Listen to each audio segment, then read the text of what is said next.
Daily mortgage rates live with the mortgage calculator. We'll wait just a few minutes to get started here. Let us go live on all the different platforms.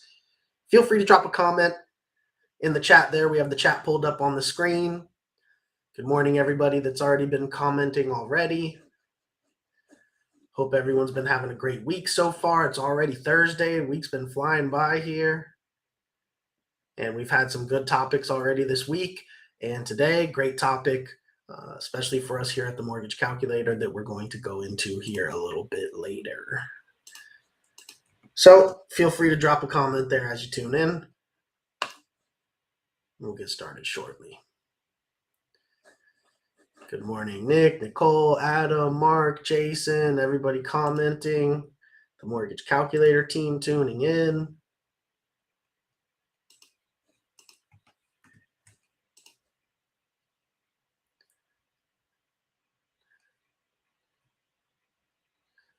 Good morning, Robert, Andre, everybody commenting there in the chat. All right, it looks like we are live on all of the different platforms, so we can go ahead and get it started. We'll take the chat off the screen, and then we'll get into it. So welcome, everyone. My name is Kyle Hiersche. I'm the COO of the Mortgage Calculator, joined here by our president, Nick Hiersche, and our sales manager, Jose Gonzalez. We are a correspondent lender that specializes in non-QM loans. So today's deep dive topic is definitely something that us and our team are very familiar with, which is self-employed borrower loans. But before we do a deep dive into that topic, what we do every day on this show at 11 a.m. Eastern time every weekday is we go through the live rates of all of the different programs, actual mortgage rates that are live for that day, and then we do a deep dive into the topic, which today will be self-employed borrowers. So let's go ahead and get it started, Nick. Let's pull up our pricing tool and see what the markets are looking like this morning for the rates. All right, let me switch my screen and we'll get started.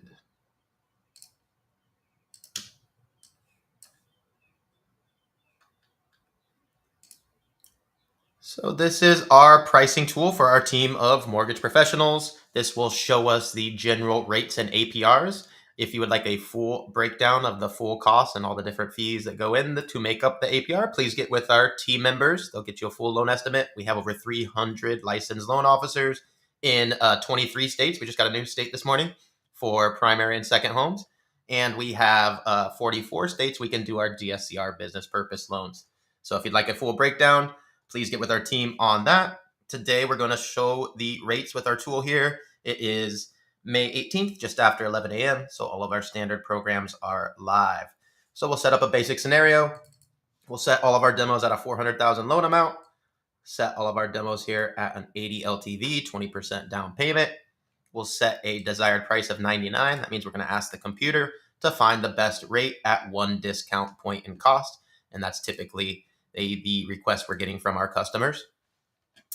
And we're going to compare our options here for conforming to our FHA, and then we'll go into our expanded guidelines, aka non-QM, where we have over 5,000 additional options for specifically self-employed borrowers, our topic for today, along with a bunch of other options as well. Remember, VA is only for our eligible veterans and active service members. So if you do happen to be shopping and are eligible, let us know. We'd be happy to quote it, but not everybody is an eligible VA borrower. Same thing with USDA. That must be a home in an eligible USDA area. Since not everybody is shopping in those areas, we don't do that live. But if you are, please let us know. We'd be happy to quote it up quickly. So we'll start here today with our conforming conventional as our first demo. We will do a purchase, 30-year fixed, pretty standard loan, primary occupancy, single family home, 1 unit, state of Florida, county of Miami-Dade. And for all of our demos, we'll use an estimated FICO score of 760 and an estimated debt to income ratio of 40. So with these basic settings, let's check out our conventional rates this morning.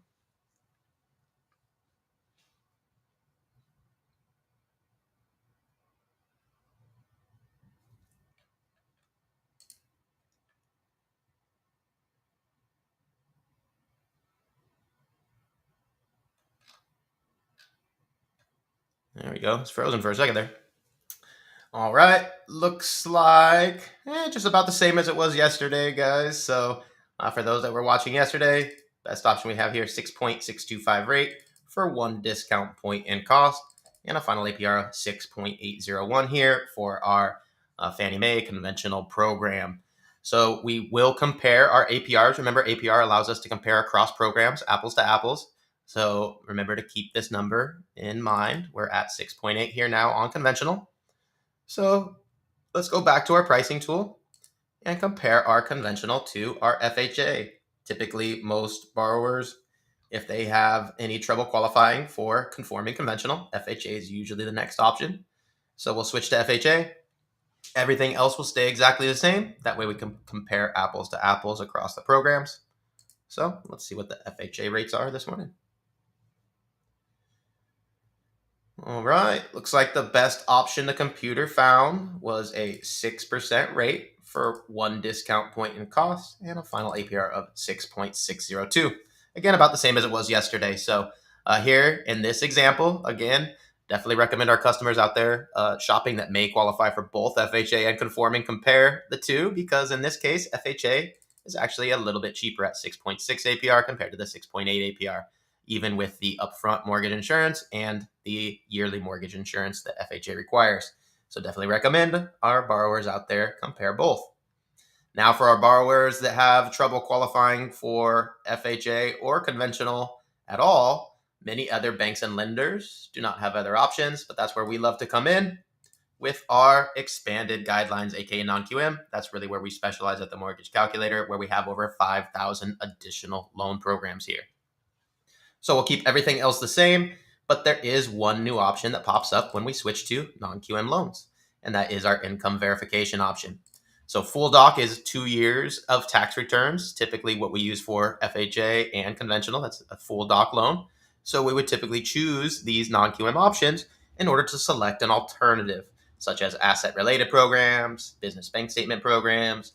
We have our investor programs for investment properties. We'll talk about that soon. Our bank statements, personal bank statement program, 12-month is the most popular program by far. We have VOE, 1099, P&L, all kinds of different options. But for our demo, we always choose personal bank statement, 12 months. That's our most popular option. And that's for our self-employed borrowers. Typically, a self-employed borrower, when they submit 2 years of tax returns, will have various write-offs and other reasons they may not qualify for as much as they would like or not qualify at all. And therefore, in this case, we will use their actual 12 months of bank statements here to determine a debt-to-income ratio using their bank statement cash income rather than their tax returns. Most self-employed borrowers will qualify for much more income and therefore qualify where they wouldn't qualify before, or qualify for a much larger home, much larger payment, and therefore get the home of their dreams. So these are great solutions for our borrowers who may be on the edge there on conforming or our FHA programs and may need a little extra help. So let's check out our bank statement options this morning. About the same as it was yesterday, it looks like. Again, nothing much changed here, but good options. 7.25 rate for 0.875 discount points in cost. And that's a final APR of 7.326. So remember, these non-QM programs are solutions. So they're obviously not conventional loans. They're going to be a little bit more expensive, but very comparable. Remember, the conventional was at 6.8 APR. Here we're at 7.3 APR. So very comparable, especially when our borrowers would either not qualify at all or need a little bit of extra help. It's a great solution here, and the rates are very comparable. Definitely recommend all our borrowers check out these programs. And Jose is going to go into a deep dive into a bunch of different variations of these programs. So we have a bunch of different income types we can use for self-employed borrowers. This is just one. So we'll go into a deep dive on this in a little bit. And as you scroll down here, there's all kinds of different variations of these programs. Some of these at the more higher rates may allow things like a foreclosure or bankruptcy and things like that. So please get with our team. They might find some of these programs that will work better for you. Now, let me go back to our quick pricer here. And we always want to show the live rates for investment properties. We love to work with investors here. Whether they're first-time investors or seasoned investors, we have some great options.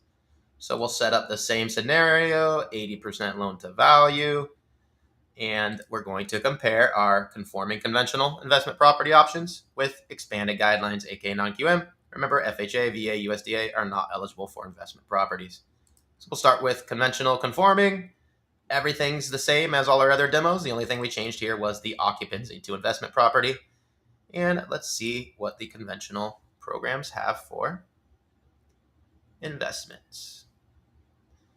So the best option here, the computer found, is a 7.125 rate for 3.375 discount points and cost. So remember, the conventional programs have added penalties for investment properties. And what that really means for us is there are no options at a 1 discount point in cost. So even though our investors wouldn't mind going at a higher rate, we're kind of stuck here. So even though this is a decent rate, most investors would like to go higher to reduce the discount points here. 3.375 is a lot of discount points. And this is a final APR of 7.380. So for our investors that want to go with a different option, maybe the property will still cash flow, but they want to save discount points, definitely recommend we check out our non-QM options. So for the final live demo, we'll set up an investment property, set this up to 80 like all our other examples. And we will choose expanded guidelines, aka non-QM, for the final demo here. And first, we will have to select our income verification option, which for investment properties, the most popular option by far, and our flagship product here at the Mortgage Calculator, is the DSCR loan. That stands for Debt Service Coverage Ratio. And what that means is we're not going to use any employment or any income from the borrower. We're simply going to use the estimated rental income from the property we're purchasing, in this case, to determine if that rental income can cover the expenses, the PITIA, of the mortgage we're proposing. So as long as the property covers the mortgage payment, aka the property cash flows, that's a ratio of 1.00 or higher. The property cash flows on a monthly basis. Even if the property doesn't cash flow and the ratio is under 1, we still have options for that. So a property that doesn't quite cash flow on a monthly basis would be a ratio under 1.00. So we have a ton of different options, obviously more for over 1, but there are some for under 1. But for the demo today, I always delete this so we can see all the variations. And the other option we have to select is a prepayment penalty. So the standard is always 3 years. That's what we do for all our demos. We can select 0 prepayment penalty. That will cost more and reduce the amount of loan programs. But if that's an option that you would like to take, we can check that out. And same with 5 years. Not all loan programs allow 5 years of prepay, but when you do, it does save some money. But we don't do that in the demo. We always do 3 years so that we can see the most popular programs here. So with these basic settings, let's check out our DSCR rates this morning. So looks like we got some good options here. 7.5 rate, so very comparable to conventional you guys saw there. But we solved the problem here. 0.975 discount points and costs. Now our investor has more cash out of pocket to do more investments. And the final APR of 7.580. So again, very comparable APR. Most investors, if not all, recently that have compared conventional to DSCR will choose a DSCR loan typically because of the ease. You can start 1, 2, 5, 10 DSCR loans at a time because there is no employment, no income. You can cash out multiple properties and purchase multiple properties. It is the best product for investors out there. So you can see we have a bunch of different variations with different DSCR values, with different prepayment penalty amounts. So please get with our team. They'll navigate which one of these hundreds of variations of the program will work best for you. Some of these may allow things like short-term rental income and other variations. So now that we've gone through the live rates, let's go ahead and let me switch my screen again. And today's topic, which I touched on a little bit before. And for those of you that joined us earlier, you'll know our topic for today is self-employed borrower loans. So there's a whole plethora of programs there. So Jose is going to have a few different quotes and a few different options for us here. We saw one a minute ago here where I pulled up the bank statement options. That is our most popular option for our self-employed borrowers. However, there's a bunch of different variations there. We've done a few shows on 1099 programs. We've done a few shows on the P&L programs. I think Jose is going to quickly compare across a couple different variations of these programs for our self-employed borrowers that are in different situations. So if you're ready, Jose, why don't we have you go ahead and pull up the examples that you have. Put you up top. How's everybody doing today? Thank you for joining us for Daily Rates Live with the Mortgage Calculator. Now, self employed borrowers, obviously, a lot of options for them, right? I mean, as Nick was alluding to right now, bank statement, P&L, 1099. Now, the one thing I don't want to confuse everybody off the bat, I want to let you know DSER has nothing to do with if you're self-employed or if you're an employee or if you're not employed. It has nothing to do with employment at all. So just want to get that clear with everybody because there could be a little confusion since most of these self-employed borrowers are getting DSCR loans, right? But that has nothing to do with how we're doing this now. I also want to note 1099 is also not a P&L. I mean, we have realtors that we always say it's recommended that you go 1099 and not bank statement because of all the different things that come into play. Right. So let me give you some examples now, some of our more popular examples of what we got going on here. Just give me one more second here. Get my last preview up. All right.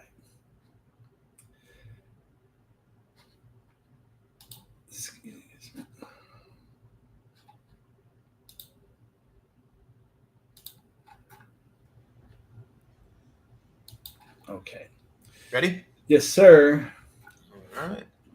So our first option here is for the most common option, which is our bank statement, loan, right? So here we have a primary cash out, 85% LTV for a bank statement loan, right? This is using 12 months business bank statements, excuse me, but be aware we can also use personal bank statements or depending on the option because this is one of the most popular options. So there are many variations of the bank statement loan. We even have options that will let you combine personal and business, and some that may even let you commingle monthly, jump from one to the other, depending on how your deposit streams for your business is managed, right? So some are very strict and only allow from one source, but others do allow you to come in from multiple streams, personal and business. And that's very important to note that when you are going on the personal route, you are allowed to use 100% of the applicable deposits. When you're going on the business route, the default is 50. And when you're combining, the personal then defaults to the 50% expense ratio of the business bank statements. So here is your cash out option on primary. So then you can see the cash out option on for bank statements for investment. Same credit score, same everything. Only thing that changes is we go from primary to investment, so our LTV does drop. Right, this is at an 80%, which is still good. Right, so $400,000 loan, $500,000 property. You're looking at 8.75 with a $500 lender credit. You can buy it down to 7.25 versus the primary that you're looking at 8.375. You can buy it down to 8.125. So now one of our other popular options is the P&L. This is another self-employed borrower only. Now, let me back up a second. Self-employed borrowers can go full doc. Self-employed borrowers are not required to use any of our alternative document loans. The benefit of our alternative document loans is to provide a solution when the borrower may be managing their taxes in a certain way, may not be able to show the net income that they need to show for the loan, but they can show the cash flow, and then we can go with the full doc bank statement. Keep in mind that in a lot of our non-QM investors, Bank statement loans and traditional full doc loans have the same rate and the same cost. So keep that in mind before going on the full doc mission if you have bank statements and good credit. So this on our P&L, we have 8.25%. Now this is a P&L cash out for investment where it goes to 75% LTV here on the P&L for investment. And you'll note 8.25, so pretty good rate, but there are no 80% LTV options for the P&L because in the P&L, this is in the form of risk aversion. The P&L has a little bit less verification of the actual cash flow of the business and of the individual. It's based on a report created by the tax preparer or the accountant or the CPA. One thing you have to note when you are going through the guidelines for the different program options for P&L, and the same holds true for bank statement, and the same holds true for the next option I'm going to give you, that they're all different, right? They're all going to have different requirements. So most of the time you're going to note that the one that's going to have the preferred interest rate is also going to be the one with the tightest, most stringent guidelines that are going to ask you for usually additional verification of information provided. So more verification, even within a specific program, is going to result in different pricing. And then obviously more or less verification between programs is going to result in different pricing. So you have to take that into consideration, that the P&L program has less verification of the actual income than the bank statement program. Hence, you have different pricing and you have a different loan to value as well. So the last example that I'm bringing up here is our P&L option, right? This is, again, cash out investment P&L at a 75% LTV. This is using, not P&L, 1099, my bad. This is a 1099 option, right? Now, this strictly uses just the 1099 form. And then for our best case option, and this is what's really important to use the 1099 program. For our best case scenario 1099 option, you can go up to 90% of the gross amount of the 1099. That means that it is only a 10% expense ratio. Usually that you're not going to get that. It's going to be, put it this way, it's going to be very difficult to get that on a P&L program and very difficult to get that on a bank statement program. They're going to be looking at the type of business, type of industry.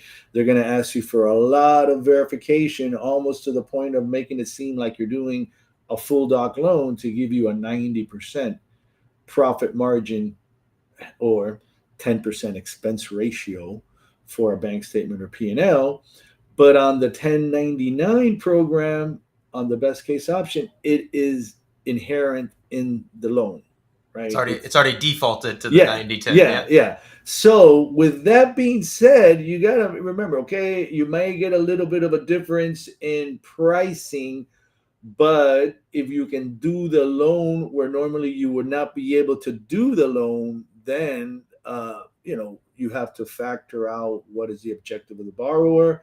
Is that going to work? Is the interest rate going to work within their plan? If it's an investment property, cash flow, et cetera, right? But I will tell you 9 times out of 10, that individual with the 1099 is not filing 90% of their gross income on the tax returns.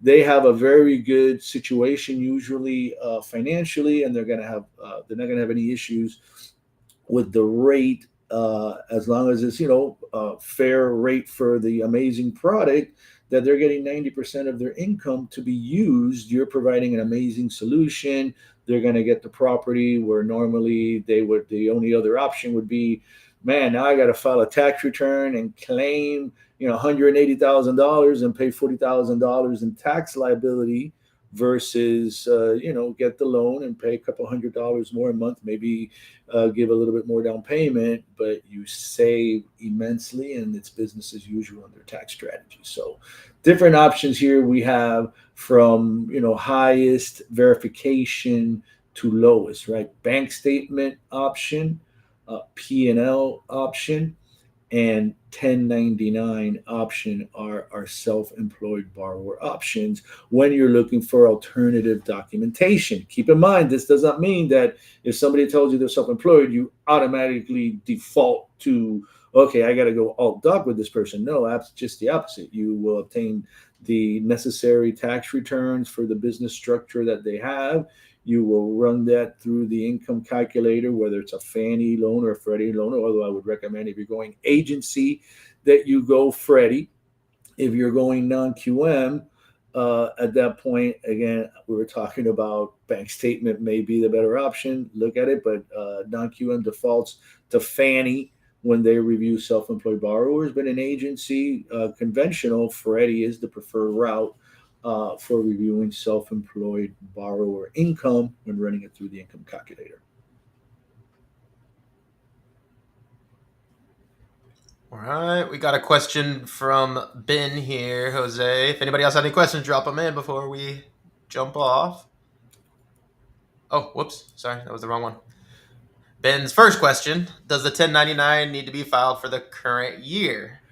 For these programs, they do execute a type of W-2 1099 kind of transcript. So I would imagine the purpose that they're doing it is to see that it was actually filed, to verify the document. They're not going to be looking for a net income filing. They're just going to be verifying the validity of the document, just like in some cases they'll do a transcript just to verify the validity of a W-2. Mm-hmm. But if they haven't they haven't filed, that doesn't matter, you're saying. So if they received the 1099, which they, the company they work for given them, whether they filed or not is a different story. Correct? Okay, yeah. The filing of the borrower's tax return does not have any bearing on this loan. The filing of whoever provided them that document, like the employer does, okay, they're filing their taxes, they turn everything in, and that gets itemized and gets documented in the IRS for follow-up. So as long as they've received their 1099 from their company, it doesn't matter if they filed their taxes. We just need a copy of what the employer provided on the 1099. Correct. Beautiful. All right, Ben has another question here. The P&L is 100% rental income. Are there restrictions? Well, when you're using rental income, it can become tricky depending on the type of loan that you're using. So I am not aware of any restrictions for the business type when it's a P&L, because the P&L is going to be basically a representation of the business operation. It's an income and expense compilation.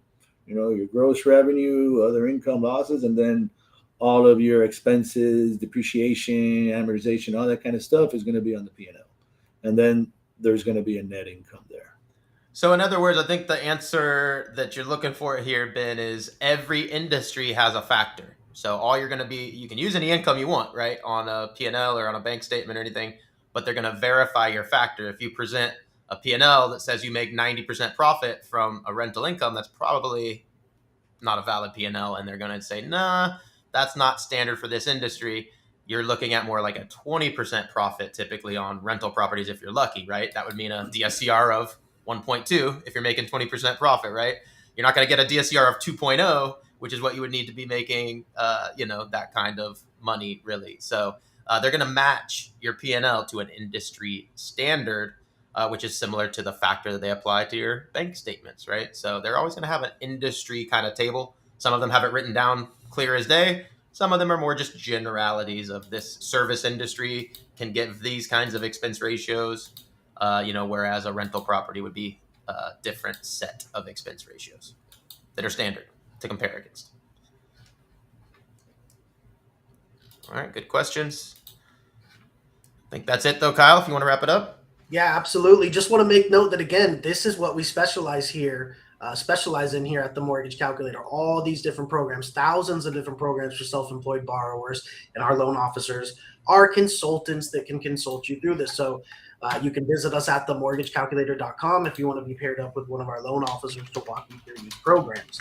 We do this show every weekday at 11 a.m. Eastern, where we go through the different rates and then do a deep dive into a different topic like we did today with the self-employed borrowers. So definitely tune in on a daily basis to see how the market is moving day to day and to learn about these different products that we do the deep dives into. Thank you, Nick. Thank you, Jose. And thank you, everyone, for tuning in. We hope to see you tomorrow at 11 a.m. Eastern Time for the next episode of Daily Mortgage Rates Live with the Mortgage Calculator. Everyone have a great day. Thanks, everybody. Thank you, everybody.